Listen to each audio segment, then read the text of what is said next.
Students, welcome to back my channel Neelima tech classes. इससे पहले आपने वीडियो में देखा होगा कि मैंने कंपेयर क्वांटिटीज के 8.1 के क्वेश्चन सॉल्व किए थे।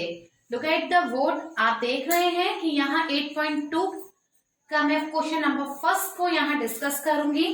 Class 8 CBSE board NCERT E question number 1 of the exercise 8.2, and the question is saying this: a man got 10% increase in his salary. कोई एक मैन है, मैन की सैलरी में 10% का इंक्रीमेंट होता है। इंक्रीमेंट होता है मीन्स बढ़ती है उसकी 10% salary. If his new salary is 1,54,000, उसकी न्यू सैलरी हमें दी हुई है कि उसकी 1,54,000 है। तो फाइंड ओरिजिनल सैलरी, तो उसकी ओरिजिनल सैलरी कितनी थी। क्वेश्चन हमसे ये पूछ रहा है कि ओरिजिनल सैलरी कितनी थी, मीन्स बढ़ने से पहले सैलरी कितनी थी। तो देखिए, मैंने जैसे बताया होल्ड पार्ट जो होता है वो हम 100% लेके चलते हैं, ठीक है। तो अब मुझे यहाँ सैलरी नहीं पता, मुझे सैलरी को ही फाइंड करना है और मैं ये जानती हूँ कि 10% इंक्रीज होने के बाद हमारी सैलरी 1,54,000 हो गई। तो इसी को साथ लेके क्वेश्चन को आगे बढ़ाते हैं। तो यहाँ मैं लेट करती हूँ कि लेट जो हमारी सैलरी है, ओरिजिनल सैलरी है, ओरिजिनल सैलरी टू बी, मैंने मान लिया कि जो मेरी सैलरी है वो 100 है। ओके, 100 है। 100 मैंने होल पार्ट लिया है। अब मैंने यहाँ कहा कि देयरफॉर, तो फिर क्या, अगर यहाँ पे न्यू सैलरी इंक्रीज होती है, ठीक है, तो न्यू सैलरी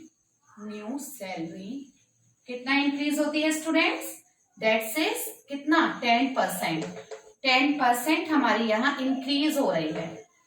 तो 100 में 10% हमारा इंक्रीज हो जाएगा, यानी 10, यानी 110 यहाँ पर मेरी क्या हो जाएगी, सैलरी हो जाएगी। 100 था मेरा ओरिजिनल सैलरी, उस पे मैंने 10 ऐड कर दिया, देन सैलरी जो है वो 110 हो गई।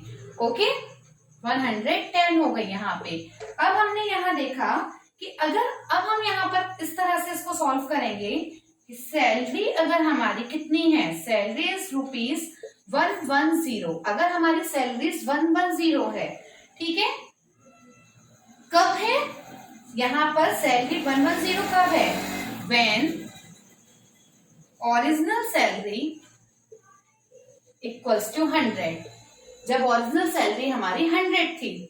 ओके, तो अभी अगर मैं सिर्फ 1 रुपए पर बात करती हूँ, 1 क्वांटिटी पर बात करती हूँ, तो अगर मेरी सैलरी यहाँ ₹1 होती है, तो जब हम कम क्वांटिटी निकालते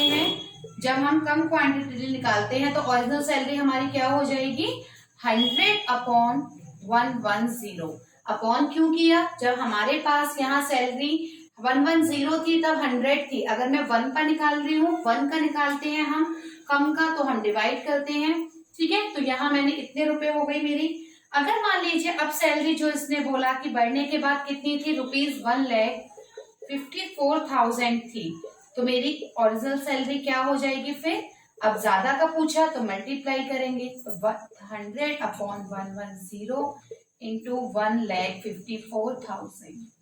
ओके, 0 से 0 कट हुआ, 11 से हम इससे कट करेंगे, 11 1 जा 11, 11 4 जा 44, 0 0 0। तो हमारी सैलरी क्या हुई, 1,40,000, 1,40,000 रुपीज हमारी सैलरी हुई ओरिजिनल। ओके, ओरिजिनल सैलरी हमारी कितनी हुई, 1,40,000। देखिए, फिर से आपको मैं एक बार क्वेश्चन कर रही हूँ। हमने ओरिजिनल सैलरी को 100 माना, जो इंक्रीज 10% होने के बाद 110 हो गई। ओके, तो 110 कब हुई, जब ओरिजिनल सैलरी 100 थी, तो हमने 1 रुपीज पे निकाला। 1 रुपीज पे क्वांटिटी कम करने के लिए हमने यहाँ डिवाइड किया, और जब हमें पता है कि हमारी सैलरी 1,54,000 थी, तो हमने 1,54,000 पे ओरिजिनल सैलरी को देखा, तो 100/110 इंटू 1,54,000, तो हमारी ये ओरिजिनल सैलरी निकल कर आई। ओके, ये हमारी ओरिजिनल सैलरी है। आई होप सो ये समझ में आया होगा आपको क्वेश्चन।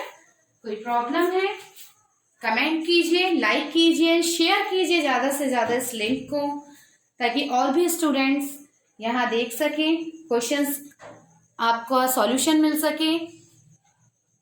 Thank you.